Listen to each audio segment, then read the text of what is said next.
राधा वल्लभ श्री श्री वृंदावन श्रीवंचन। सनातन धर्म में प्रत्येक व्रत और त्यौहार का अपना विशिष्ट महत्व होता है। वर्ष भर में महिलाओं द्वारा अनेक प्रकार के व्रत रखे जाते हैं और इन्हीं व्रतों में से एक हरियाली तीज का प्रसिद्ध व्रत है। यह पर्व सुहागिन महिलाओं के लिए विशेष महत्व रखता है। सावन के महीने में जब चारों तरफ हरियाली हरियाली होती है या फिर जब धरती हरी चादर से ढक जाती है, उस समय हरियाली तीज का त्यौहार मनाया जाता है। हिंदू पंचांग के अनुसार हरियाली तीज का उत्सव प्रतिवर्ष श्रावण महीने के शुक्ल पक्ष की तृतीया तिथि को मनाया जाता है और इस पर्व को हरियाली तीज या श्रावणी तीज के नाम से भी जाना जाता है। हर साल हरियाली तीज के उत्सव की तिथि चंद्रमा के चक्र के आधार पर निर्धारित की जाती है। अंग्रेजी कैलेंडर के अनुसार हर साल जुलाई या अगस्त के महीने में हरियाली तीज आती है। शिव पुराण में हरियाली तीज का वर्णन करते हुए कहा गया है कि इस दिन भगवान शिव और माँ पार्वती का पुनर्मिलन हुआ था, इसलिए इस व्रत की विवाहित स्त्रियों के लिए बड़ी महिमा है। इस दिन महिलाएं महादेव और माता पार्वती के लिए व्रत एवं पूजन अर्चना करती हैं। हरियाली तीज की पूजा इस प्रकार करें। हरियाली तीज के दिन साफ सफाई करके घर को तोरण और मंडप से सजाए। एक चौकी पर मिट्टी में गंगा जल मिलाकर शिवलिंग, श्री गणेश, माँ पार्वती और उनकी सखियों की प्रतिमा का निर्माण करें। सभी देवी देवताओं की मिट्टी की प्रतिमा बनाने के उपरांत सुहाग की समस्त सामग्री को एक थाली में एकत्रित करें और माता पार्वती को अर्पित करें। माँ पार्वती के बाद भगवान शंकर को वस्त्र अर्पण करें। इसके बाद देवताओं का ध्यान करते हुए षोडशोपचार पूजन करें। अंत में हरियाली तीज की कथा सुननी या पढ़नी चाहिए। हरियाली तीज व्रत की पूजा पूरी रात चलती है। इस दौरान महिलाओं द्वारा जागरण और कीर्तन भी किए जाते हैं। हरियाली तीज का महत्व हिंदू धर्म के सभी व्रतों में हरियाली तीज के व्रत को महत्वपूर्ण स्थान प्राप्त है। इस व्रत को मुख्य रूप से पति की लंबी आयु के लिए किया जाता है। ऐसी मान्यता यह है कि तीज का दिन भगवान शिव और माँ पार्वती की उपासना करने के लिए श्रेष्ठ होता है। इस दिन शिव जी और माँ पार्वती के पूजन से सुहागिन महिलाओं को अपने पति की दीर्घायु का आशीर्वाद प्राप्त होता है। हरियाली तीज पर सुहागिन स्त्रियां 16 श्रृंगार करती हैं।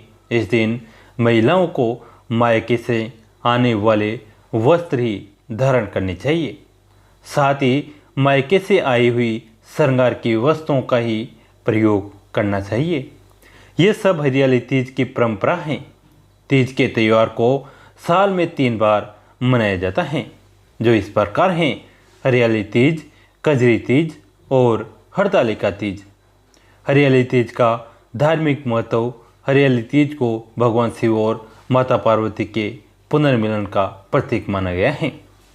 पौराणिक मान्यताओं के अनुसार माँ पार्वती ने भगवान शंकर को अपने पति के रूप में प्राप्त करने के लिए 108 जन्मों तक कठोर तप किया था। इस कठोर तप के बाद भगवान शिव ने माँ पार्वती को पत्नी के रूप में स्वीकार किया था। ऐसा भी कहा जाता है कि यह हरियाली तीज के दिन अर्थात श्रावण माह के शुक्ल पक्ष की तृतीया तिथि पर हुआ था। उस समय से ही श्रावण माह की तृतीया तिथि के दिन भगवान शिव और माता पार्वती सुहागिन स्त्रियों को अपना आशीष प्रदान करते हैं। यह ही वजह है कि इस दिन भगवान शंकर और माता पार्वती के पूजन से सुहागिन स्त्रियों को सौभाग्यपूर्ण जीवन और उनके पतियों को लंबी आयु की प्राप्ति होती है। हरियाली तीज के दिन कुंवारी कन्याएं मनोवांछित वर की प्राप्ति के लिए व्रत करते हैं। वही सुहागिन महिलाओं द्वारा निर्जला व्रत किया जाता है। हरियाली तीज से जुड़ी परंपराएं सावन के माह में आने वाले त्योहारों को नवविवाहित स्त्रियों के लिए अत्यंत विशेष माना गया है। हरियाली तीज के अवसर पर महिलाओं को ससुराल से मायके बुलाया जाता है। हरियाली तीज से एक दिन पूर्व सिंजारा मनाने की परंपरा है। इस दिन ससुराल पक्ष से नवविवाहित स्त्रियों को वस्त्र, आभूषण, श्रृंगार का सामान, मेहंदी और मिठाई आदि भेजी जाती हैं। इस तीज के अवसर पर मेहंदी लगाना अत्यधिक शुभ माना जाता है। महिलाएं और युवतियां अपने हाथों पर मेहंदी लगाती हैं। साथ ही हरियाली तीज पर पैरों में आलता भी लगाया जाता है। ये सुहागिन महिलाओं की सुहाग की निशानी मानी जाती है। हरियाली तीज के दिन सुहागिन स्त्रियां अपनी सास के पैर छूकर उन्हें सुहागी देती हैं। अगर सास नहीं हो तो सुहागा, जेठानी या किसी अन्य वृद्धा को दिया जा सकता है। इस अवसर पर महिलाएं श्रृंगार और नए वस्त्र पहनकर श्रद्धा एवं भक्तिभाव से मां पार्वती की पूजा करती हैं। हरियाली तीज के दिन महिलाएं और कुंवारी कन्याएं खेत या बाग में झूले झूलती हैं और लोकगीत पर नृत्य करती हैं। इस साल हरियाली तीज का त्यौहार 7 अगस्त 2024 को मनाया जाएगा। हिंदू कैलेंडर के अनुसार ये त्यौहार श्रावण महीने के शुक्ल पक्ष की तृतीया तिथि को मनाया जाता है। बता दें कि तृतीया तिथि की शुरुआत 6 अगस्त 2024 को शाम 7:52 से हो रही है। वहीं तृतीया तिथि का समापन 7 अगस्त 2024 को रात 10:05 पर हो रहा है। उदय तिथि 7 को है। ऐसे में हरियाली तीज भी इसी दिन मनाई जाएगी। आज भगवान शिव की बहुत ही सुंदर कथा है, इसको भी जरूर सुने। मोहनपुर गांव में शिव एक चौकीदार था। वो रात भर गांव की गलियों में लाठी लेकर आवाज लगाता घूमता था। इसके चलते गांव वाले चैन की नींद सोते थे। वह रात को अपना खाना लेकर निकलता और शिव जी के मंदिर जाता था। रात के समय जब पुजारी जी मंदिर बंद करते तब वह अपने काम पर निकल जाता था। एक दिन पुजारी बाबा ने उससे पूछा, पुजारी शिवम, ये सभी गांव वाले सुबह मंदिर आते हैं और तू रात को मंदिर आता है। उसके बाद मंदिर बंद होने की तक बैठा रहता है। शिवम, पंडित जी, जब तक मैं भगवान के दर्शन नहीं कर लेता मैं अपने काम पर नहीं जा सकता। दूसरा, जब तक भगवान बैठे रहते हैं मुझे गांव की चिंता नहीं है। जब से ये सो जाते हैं तब मैं गांव की रखवाली करने निकलता हूँ। पुजारी, तुझे इतना विश्वास है शिव जी पर? शिवम, हाँ पंडित जी, मेरा विश्वास अटूट है। इसी तरह समय बीत रहा था। एक दिन मंदिर में एक सेठ जी आए और पुजारी से बोले, सेठ जी, पंडित जी, मेरे कोई संतान नहीं है। मैं भगवान भोलेनाथ की पूजा करना चाहता हूँ। पंडित जी सेठ जी की पूजा करवा देते हैं। पंडित जी, भगवान ने चाहा तो तुम्हें अवश्य संतान की प्राप्ति होगी, लेकिन उसे लेकर मंदिर में दर्शन करने अवश्य आना। 1 साल बाद सेठ जी के एक बेटा पैदा हो जाता है। वे अपनी पत्नी व बच्चे के साथ मंदिर पहुंच जाते हैं।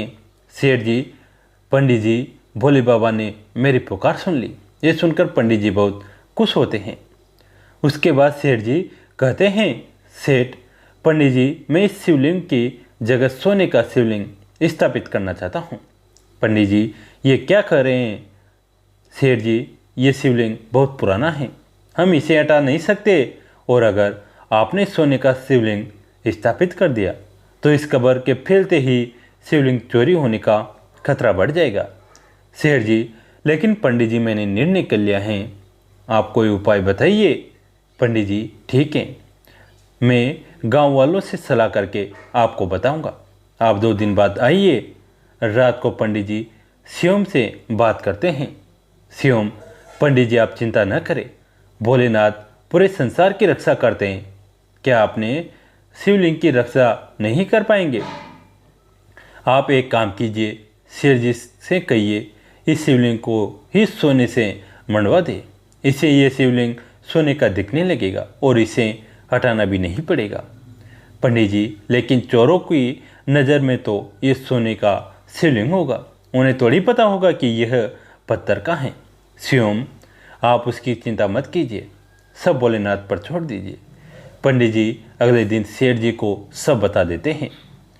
सेठ जी शिवलिंग पर सोना लगाने का काम शुरू करवा देते हैं। 1 महीने में शिवलिंग सोने का दिखने लगता है। एक दिन पंडित जी शिवम को बुलाते हैं। पंडित जी, शिवम तुम्हारी बात मानकर मैंने सेठ जी से शिवलिंग पर सोना तो मंडवा दिया, लेकिन रात को इसकी रखवाली तुम्हारे जिम्मे है।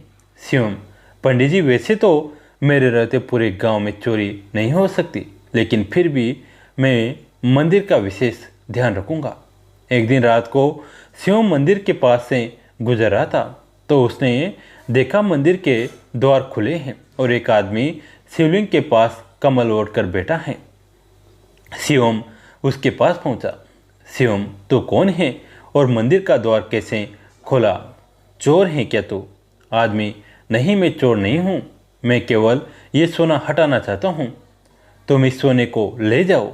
शिवम, क्या मतलब, इस सोने को क्यों हटा रहे हो? आदमी, ये सोना तुम्हारे कान लगा है, इसलिए मैं चाहता हूँ कि ये सोना तुम ही ले जाओ। शिवम, आप कौन हैं और ऐसा क्यों बोल रहे हैं? तभी वो आदमी भगवान शिव के रूप में प्रकट हो जाते हैं। शिव जी, मेरे और मेरे भक्तों के बीच में ये सोने की दीवार खड़ी कर दी है। मेरे भक्त जो भी श्रद्धा से अर्पण करते थे वे इस सोने पर ही रह जाता है, मुझ तक नहीं पहुंच पाता और न मेरे भक्त मेरे दर्शन कर पा रहे हैं। शिवम ये सुनकर भगवान के पैरों में गिर जाता है।